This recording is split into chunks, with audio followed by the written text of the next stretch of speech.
kami bertemu dengan 5 orang lulusan dari Insert. Lulusan tahun berapa?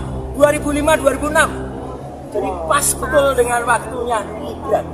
Ya, kita ngobrol dan itu sudah ada di konten, sudah saya bocorkan. Dan mereka sama sekali tidak pernah melihat, apalagi mengenal yang namanya Gibran. Ya. Insert waktu itu hanya sekitar 200 orangan yang ada. Dan dari Indonesia cukup banyak. Tidak ada satu, dan orang Indonesia selalu berkelompok. Tidak ada pernah muncul sosok yang namanya Gibran. Insert waktu itu hanya English short course, hanya English course. Dan akhirnya ini bukti kunci yang saya peroleh. Apakah dia memiliki ya bukti seperti itu? Inilah yang namanya. Jadi betul Bu, nanti dia akan nyetak. Ya, gitu. Apakah dia memiliki bukti ini? Ini yang namanya sertifikat UTS Insert. Ada tambahan lagi? Mungkin sementara. Saya di sana mulai dari level 5 sampai level 10. Artinya apa itu? Level 5, level 10. Level Inggrisnya? Inggrisnya. Jadi dari Indonesia saya itu masuk di tes dulu kan, kita untuk tahu kita itu di level berapa gitu. Untuk masuk English course-nya di Insert itu. Itu hubungannya dengan kelas atau grade sekolah SMA atau apa itu ada nggak? Nggak ada. Jadi itu benar-benar English course itu kursus. Iya. Tidak melihat itu adalah atau tidak berpengaruh kepada itu, misalnya years 10, years 11, years 12 itu nggak ada? Nggak ada. Oke, ini penting banget ya. Jadi itu benar-benar English course, bukan ada hubungannya dengan sekolah setara SMA ya. Jadi nggak ada. Oke, Mas. Dapat pertanggungjawabkan. Oke. Sobat RJ, pernah nggak kalian merasa bahwa di negeri ini yang paling sulit bukan mencari kebenaran, tapi menemukan keberanian untuk mengungkapnya? Pertanyaannya begitu sederhana.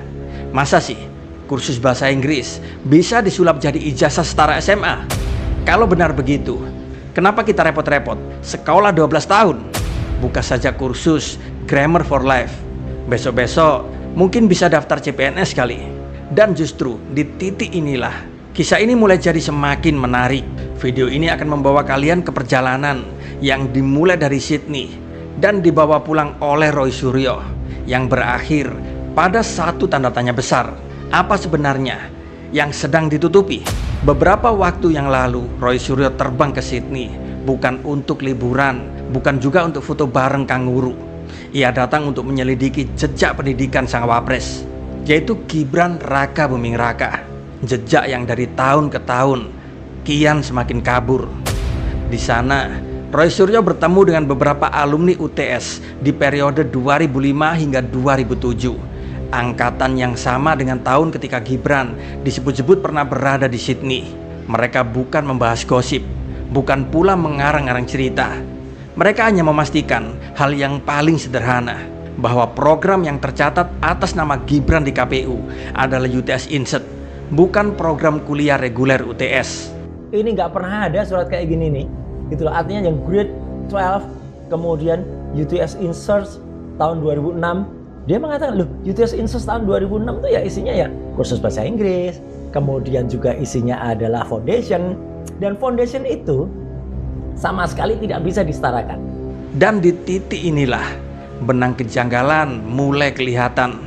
Karena Insert sendiri, menurut alumni dan dokumen resminya, hanyalah program persiapan atau kursus bahasa Inggris, bukan sekolah formal, apalagi setara SMA atau kuliah. 3 alumni UTS Insert, yaitu Reddy, Samsul, dan Satria pun akhirnya buka suara.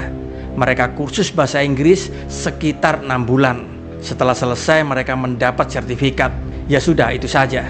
Tidak ada kurikulum SMA, tidak ada diploma, tidak ada penyetaraan grade 12. Samsul bahkan menegaskan, UTS Insert ini tidak ada hubungannya dengan SMA.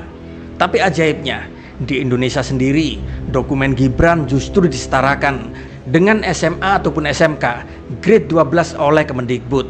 Nomornya pun begitu jelas, 9149-KS-KS-2019. Sobat RJ, ini seperti kamu ikut kursus masak 6 bulan, terus pulang-pulang disetarakan menjadi koki bintang 5. Rasanya seperti terlalu indah untuk jadi kenyataan. Di sini Roy kembali ke Indonesia dengan sesuatu yang sangat begitu penting, yaitu sertifikat asli UTS Insert. Sertifikat yang dimiliki oleh semua alumni yang benar-benar lulus dari sana, yang bentuknya seragam, yang ada standarnya. Dan di sini Roy Suryo bilang, saya yakin 99,9% Gibran tidak punya sertifikat ini. Kalau benar begitu, bagaimana mungkin bisa ada penyetaraan SMA? Dan bagaimana mungkin datanya di KPU mencantumkan menempuh studi 3 tahun di UTS Insert? Padahal alumni yang ditemui oleh Roy Suryo bilang, kursus mereka hanyalah 6 bulan.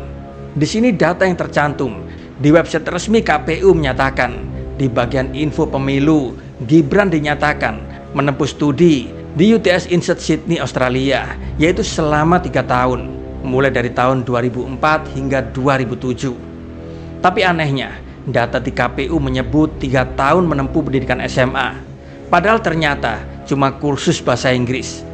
Halo teman-teman, berjumpa bersama saya di Politik Dangi. Teman-teman, ini menarik ya. Kalau kita melihat bagaimana Roy Suryo yang saat ini menjadi tersangka kasus ijazah Jokowi, teman-teman. Namun beberapa hari sebelumnya itu, Roy Suryo itu baru kembali dari Singapura, ya, kalau tidak salah. Roy Suryo itu mendatangi UTS, ya, itu universitas ya, seperti itu teman, untuk membuktikan ijazahnya Gibran ya. Sepulang dari sana, Roy Suryo akhirnya jadi tersangka ya, kasus ijazah tersebut, teman-teman.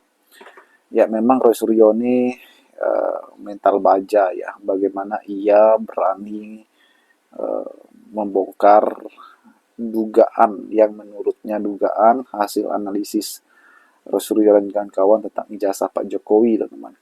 Sebenarnya sudah beberapa tahun yang lalu juga sudah ada tersangka ya, yaitu Babang Tri ya, yaitu tentang Jokowi juga, teman-teman ya. Dan kemudian Roy Suryo dan kawan-kawan ini juga akhirnya menjadi tersangka juga, teman-teman ya. Dan kalau kita melihat ya, memang perjalanan politik Pak Jokowi ini sedikit berat, teman-teman, lantaran para pengkritiknya ini, teman-teman ya, selalu mencari titik terlemah Pak Jokowi ya. Dan kemudian bagaimana masyarakat akhirnya disuguhi oleh isu-isu ijazah yang tidak kelar-kelar sampai hari ini ya. Ini pun belum selesai ya. Kalau kita melihat sebelum pengadilan ya, hakim memutuskan siapa yang bersalah ya, ini akan terus bergulir sepertinya, teman-teman. Dan kalau kita perhatikan ya, inilah momen terakhir ya, kalau kita bisa katakan bahwa ini akan masuk ke babak baru, yaitu babak pengadilan, teman-teman ya, nantinya. Dan di sana akan dibuktikan ya, Roy Suryo mungkin akan membawa berbagai bukti bahwa ijazah Pak Jokowi palsu, dan Pak Jokowi juga akan membawa bukti bahwa ijazahnya asli ya. Dan yang akan memutuskan asli atau palsu nanti adalah hakim ya. Dan itulah yang akan kita tunggu-tunggu ya. Apakah kemudian ini akan terang benderang ya, UGM pasti dipanggil, para ahli juga akan dipanggil, dan ini semakin seru, teman-teman. Kita tidak sabar melihat bagaimana hasil daripada persidangannya nanti. Dan kalau kita melihat memang yang menjadi sasaran empuk lagi adalah Gibran ya. Bagaimana ijazah Gibran dipermasalahkan lagi oleh Roy Suryo CS ini ya. Bagaimana menurut kalian?